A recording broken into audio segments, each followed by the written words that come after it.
नमस्कार दोस्तों, जय हिंद, वंदे मातरम। मैं आपके साथ जायसवाल सर। आप सभी का स्वागत अभिनंदन है शिक्षक भर्ती के नंबर 1 टीटी फैमिली पर, जायसवाल कोचिंग सेंटर पर, पावर्ड बाय शिक्षा ही प्रकाश है। दोस्तों, आज के हम वीडियो में बात करेंगे बाल विकास सीडीपी में 2022 में पेपर हुआ था, उसमें जो वर्ग 3 में पूछे गए सीडीपी क्वेश्चन है वो हम बात करेंगे। सीडीपी ओल्ड पेपर करने वाले हैं, 30 प्रश्न करेंगे। 15 आपके बाल विकास और 15 पेडागोजी के जो प्रश्न पूछे गए थे आगामी एग्जाम के लिए बहुत इंपॉर्टेंट। तो चलिए शुरुआत करते हैं सीडीपी के। इसके पहले जो है प्रीवियस ईयर का पेपर का वीडियो आ चुका है जो हम 150 क्वेश्चन कंप्लीट किए हैं। तो आपने नहीं देखा तो ज़रूर देखिएगा, बेल आइकन पे हम लिंक भी दे देंगे, तो अवश्य देखिएगा पूरा पेपर 150 क्वेश्चंस का। तो चलिए शुरुआत करते हैं। प्रश्न पूछा गया था दोस्तों कि बालक के विकास में कौन सा महत्वपूर्ण भूमिका निर्वाह करता है।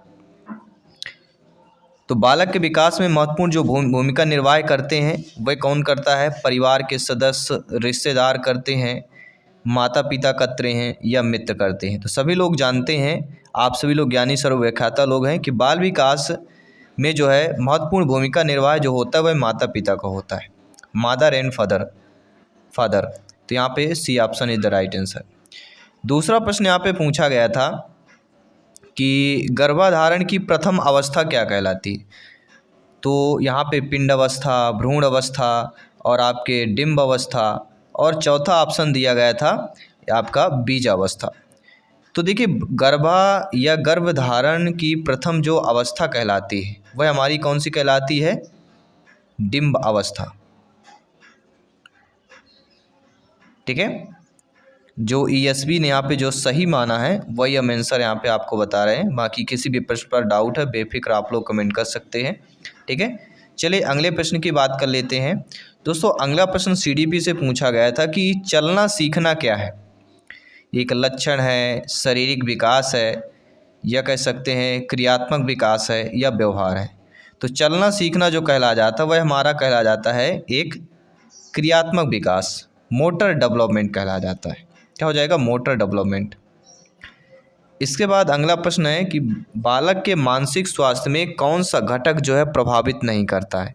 देखिए, बालक के मानसिक स्वास्थ्य में परिवार की गरीबी प्रभावित करती है, लेकिन कक्षा में नींद आना यह आपका प्रभावित नहीं करेगा। ठीक है, स्नेह की कमी ये भी प्रभावित हो सकती है, घरेलू कलह ये भी हो सकता है। स्नेह की कमी, अगर कोई शिक्षक है, माता पिता, अगर स्नेह कमी है उस पर जो भी बालक के मानसिक स्वास्थ्य प्रभाव पड़ता है, उसके सोच में पड़ता है कि उसको ज़्यादा मानते हैं, मुझको कम मानते हैं। ठीक है, घरेलू अगर घर में लड़ाई झगड़ा कुछ भी हो रहा है, इससे भी बालक के मानसिक स्वास्थ्य का प्रभाव पड़ता है। लेकिन कक्षा में बच्चा सो रहा है, इससे उसका कोई मानसिक स्वास्थ्य प्रभाव नहीं पड़ता है। अगला जो प्रश्न पूछा गया तो विकास का अर्थ क्या होता है। तो विकास का अर्थ होता है व्यवहार में परिवर्तन, चेंज इन बिहेवियर। अगर किसी भी बच्चे के व्यवहार में परिवर्तन हो रहा है मतलब वह विकास है, उस पर विकास हो रहा है।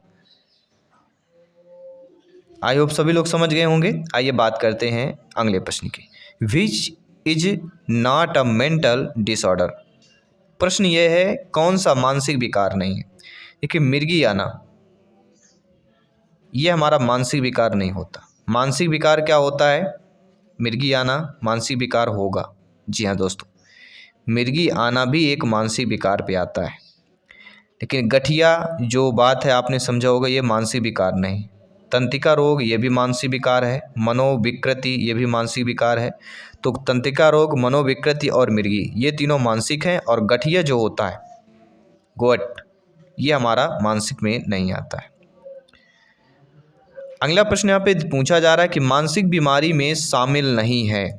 देखिए, मानसिक विकार में ना ही आनुवंशिकता कारक शामिल होता है, ना ही बचपन का अनुभव शामिल होता है, और ना ही मस्तिष्क में परिवर्तन का शामिल होता है। तो मानसिक बीमारी में क्या शामिल नहीं होता है यह हमें बताना है। ठीक है, तो आनुवंशिक कारक मानसिक बीमारी में शामिल होगा, बचपन का अनुभव भी शामिल होगा, मस्तिष्क में परिवर्तन भी होगा। यानी हमने जो नहीं बताया था वह क्वेश्चन के अकॉर्डिंग बताया था कि ये नहीं होगा, ये नहीं होगा। लेकिन अगर देखा जाए मानसिक बीमारी में शामिल नहीं, तो वात जो ज्वर होता है ये शामिल नहीं होगा। बाकी मस्तिष्क में परिवर्तन, बचपन का अनुभव और आनुवंशिकता कारक ये तीनों जो है आपके मानसिक बीमारी में शामिल होंगे। अगला प्रश्न पूछा गया था साथियों कि 1 वर्ष के स्वस्थ बच्चे का वजन कित होता है। जन्म के वजन से 2 गुना होता है, जन्म के वजन से 3 गुना, यानी जब बच्चा पैदा होता है उससे 12 माह बाद उसका वजन पूछा जा रहा है, 1 वर्ष यानी 12 माह। तो बच्चे का देखिए 1 वर्ष के स्वस्थ वजन का जो बच्चे का जन्म होगा वह क्या होता है, जन्म के वजन से 3 गुना बढ़ जाता है। अगर मान लीजिए जन्म के वजह 4 किलो का होगा तो 1 वर्ष में कितने का हो जाएगा, 12 किलो का हो जाएगा। अगर बच्चा जन्म के समय 3 किलो रहा होगा तो 1 वर्ष में कितना हो जाएगा, 3 गुना हो जाता है, 3 तिकाई 9। ठीक है, तो कोई बच्चा 1 वर्ष में 3 गुना जो है हो जाता है, ये चीज़ें आपको ध्यान देना है। इसके बाद शैशवावस्था में रक्तचाप कैसा होता है, तो शैशवावस्था में यानी 0 से लेके 5 वर्ष तक की अवस्था में रक्तचाप पूछा जा रहा है। तो यहाँ पे ऑप्शंस दिया गया है, तो ईएसवी ने जो सही माना है वह माना है कम होता है। अब आप लोग कमेंट करके बताइए कि आए ईएसवी ने सही माना है या नहीं माना है। शैशवावस्था में रक्तचाप होता है, तो यहाँ पे कम यहाँ पे दिया गया है। अगला जो प्रश्न है, कौन सा भाषा दोष है जिसमें गले की मांसपेशियों में ऐंठन हो जाता है। वह दोस्तों आपका हकलाना। हकलाना एक ऐसा दोष होता है जिसमें गले की मांसपेशियों में क्या हो जाता है, ऐंठन आ जाता है, जिसके वजह से बच्चा जो है, कोई भी व्यक्ति जो है हकलाने लगता है, मांसपेशियों में ऐंठन के कारण होता है। सेल्डन के अनुसार व्यक्ति के कितने प्रकार होते हैं। देखिए आज अगर हम इन सीडीपी प्रश्न को देख रहे हैं तो हमें बहुत इजीली लग रहा है, लेकिन एग्ज़ाम टाइम में यही प्रश्न हमारे समझ में नहीं आ रहा था। कहने का तात्पर्य यह है दोस्तों कि एग्ज़ाम का जो प्रेशर होता है बहुत डिफ़िकल्ट होता है। अगर वही हम प्रश्न को घर में अगर से सॉल्व करें घर में तो एक अलग होता है, और टाइमिंग भी एक इफेक्ट होता है। माइंड में कई सारी चीज़ें चल रही होती है, टाइमिंग भी चल रही होती है, क्वेश्चन भी चल रहा होता है, बैठे हैं, एग्ज़ाम हॉल का प्रेशर अलग होता है, तो कई चीज़ें होती हैं जो हमें क्वेश्चन को कठिन कर देती हैं। अगला प्रश्न है, सेल्डन के अनुसार व्यक्ति के जो प्रकार होते हैं, सेल्डन के अकॉर्डिंग वह होता है आपका मध्याकृति। सेल्डन के अकॉर्डिंग देखा जाए तो व्यक्तित्व के प्रकार होते हैं मध्याकृति। इसके बाद अगला प्रश्न बहुत ही सरल प्रश्न पूछा गया था कि व्यक्तित्व के जैविक निर्धारक घटक कौन होते हैं। तो व्यक्तित्व यानी आप और हम जिसके जैविक निर्धारक घटक कौन होता है, वह होता है वंशानुक्रम होते हैं। ठीक है, बहुत ही सिंपल सा प्रश्न था। इसके बाद अगला जो प्रश्न है ये भी सिंपल सा ही पूछा गया था कि भाषा विकास का सिद्धांत नहीं है।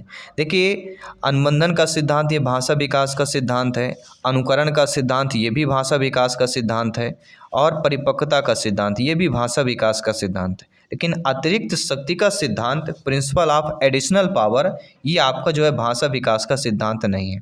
तो according to question C option को ईएसवी ने सही माना है। इसके बाद अगला जो बहुत ही प्यारा सा प्रश्न है कि बहुबुद्धि का सिद्धांत किसने दिया। तो सब बहुत ही जानते होंगे, कई बार हम क्लास में बताए हैं, जब भी बहुबुद्धि का जिक्र होता है एक ही नाम आता है और वह नाम आता है गार्डनर का। ठीक है, कोई डाउट हो बेफिक्र आप लोग कमेंट कर सकते हैं, किसी भी प्रश्न पर डाउट हो कमेंट कर सकते हैं। इसके बाद जो अगला प्रश्न है कि शिक्षण अधिगम की सूचना प्रक्रिया किस अधिगम सिद्धांत से संबंधित होती है।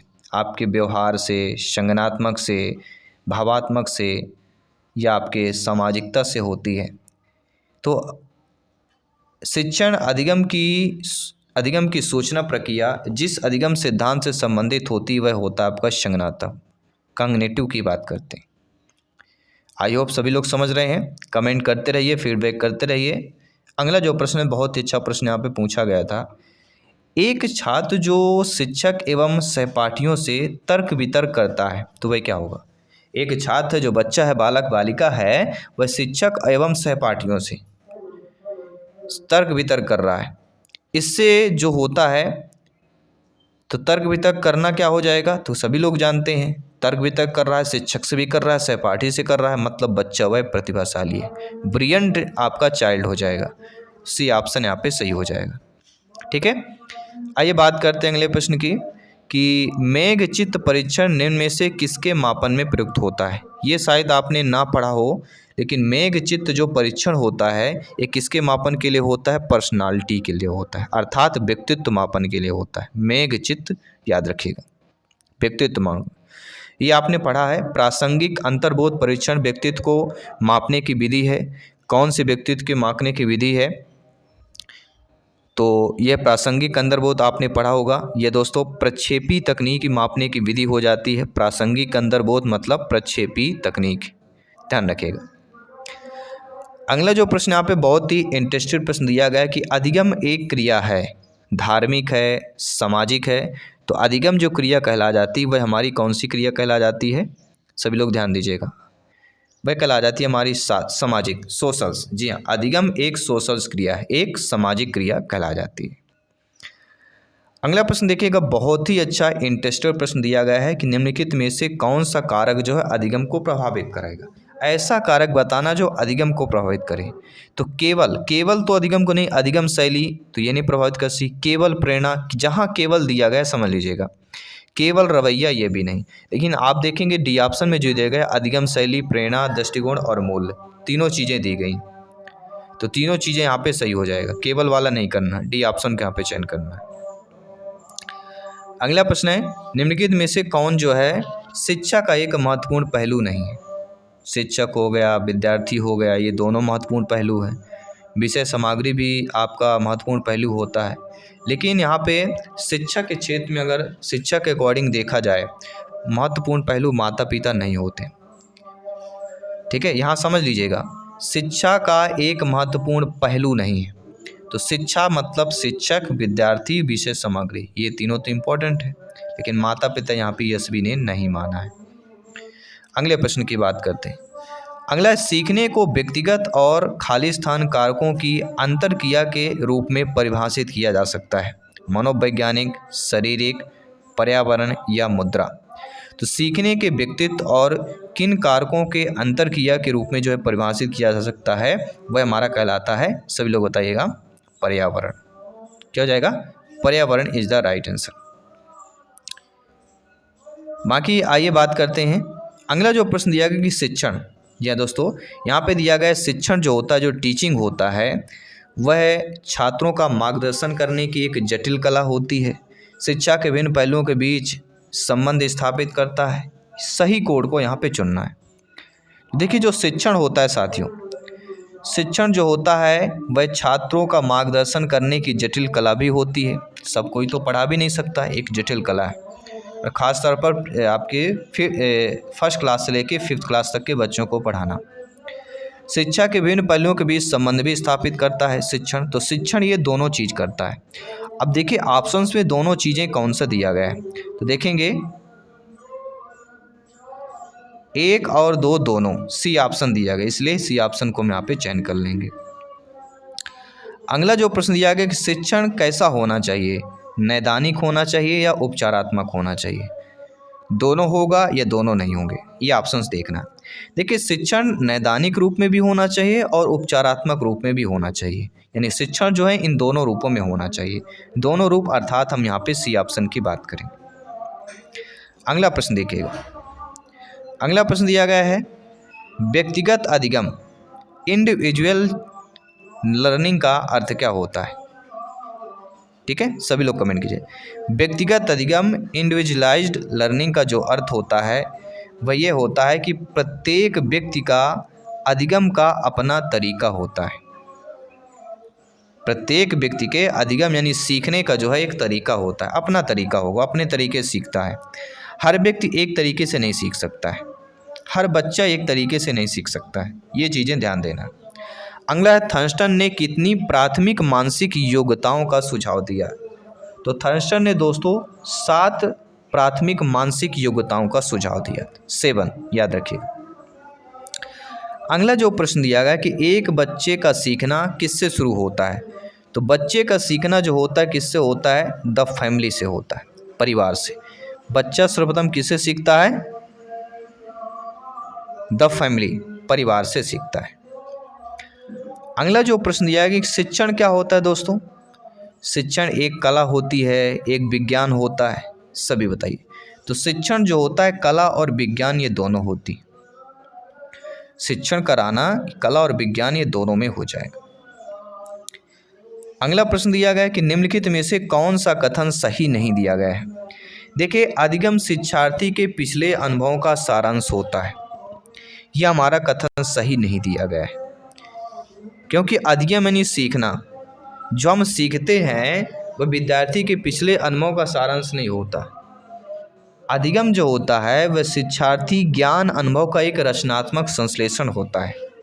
अधिगम जो होता है वह लक्ष्य का उच्च स्तर की एक सोच होती है।